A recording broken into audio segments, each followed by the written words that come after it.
Hello, my name is Falknor, and I am a participant in Phase 2 of the Teachership Academy for the 2014 through 2015 year. And my project is entitled Using Group Work to Increase Classroom Student Engagement. So I'd like to start out by defining student engagement. According to the Glossary of Education Reform, student engagement is defined as the degree of attention, curiosity, interest, optimism, and passion that students show when they are learning or being taught, which extends to the level of motivation they have to learn and progress in their education. And why is student engagement important?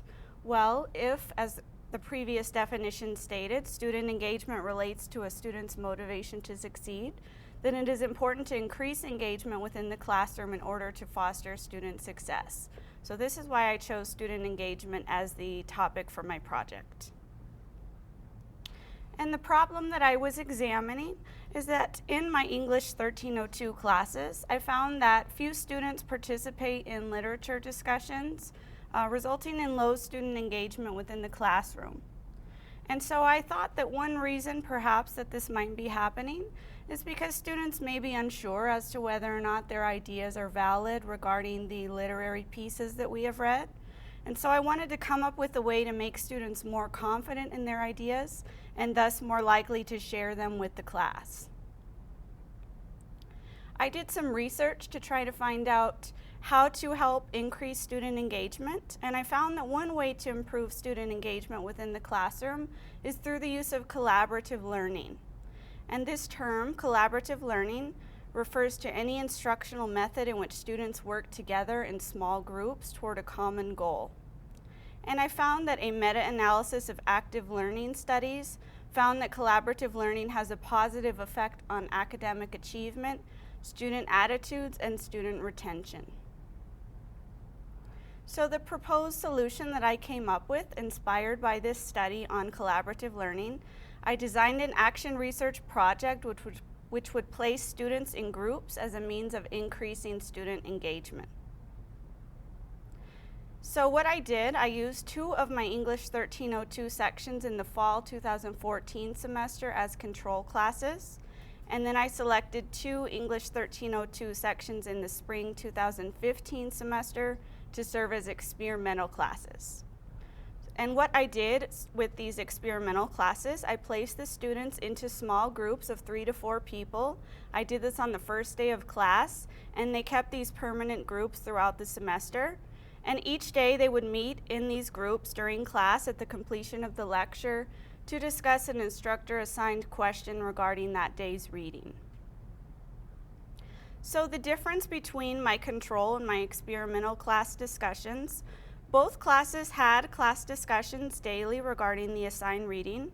Students in the control classes discussed the day's assigned reading as a whole with me immediately following the lecture, whereas the students in the experimental classes first met with their small groups to discuss this question that we would be focusing on for the day.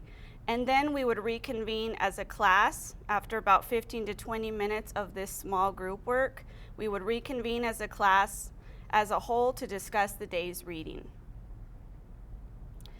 In both the control and experimental classes, I observed which students participated in class discussions.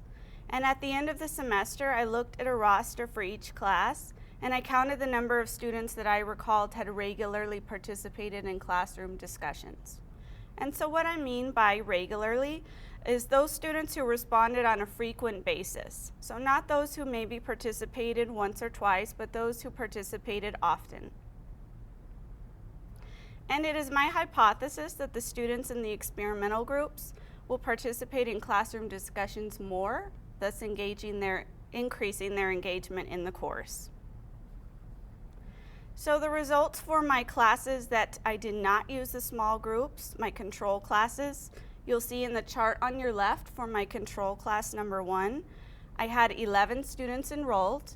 Of those, 3 students who participated on a frequent basis, so about 27.3% participation rate.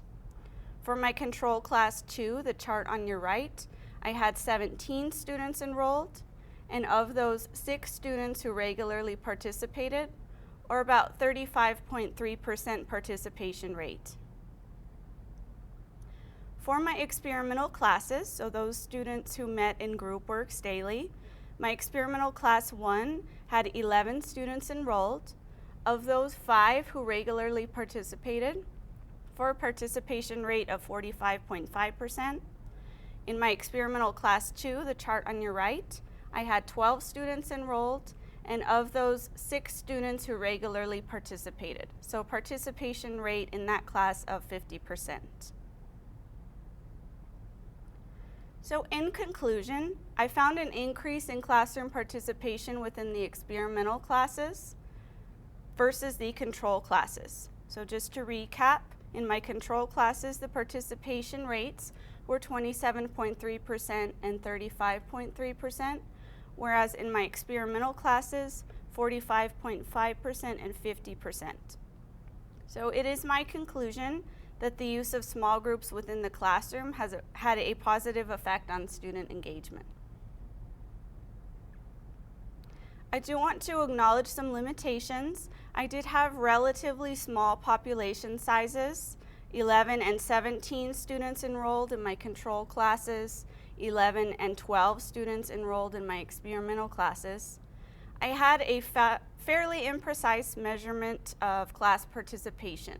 So as you'll recall, I explained a little bit earlier that I simply took a mental note of which students were regularly participating. Also, I realized that factors other than low student confidence in their ideas may contribute or may cause low student participation in discussions. For example, students coming unprepared to class. So in that case, the intervention of using the small groups may not be effective in increasing those students' participation.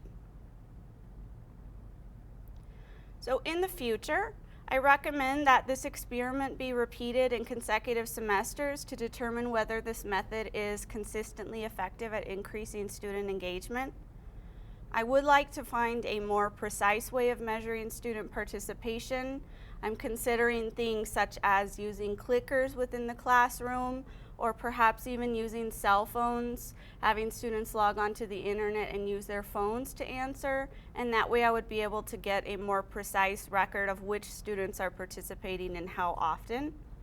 And in the future, I would also like to compare the course grades between those students who regularly participate in class discussions and those who do not, to see if there is any correlation between grades and participation. These are my references.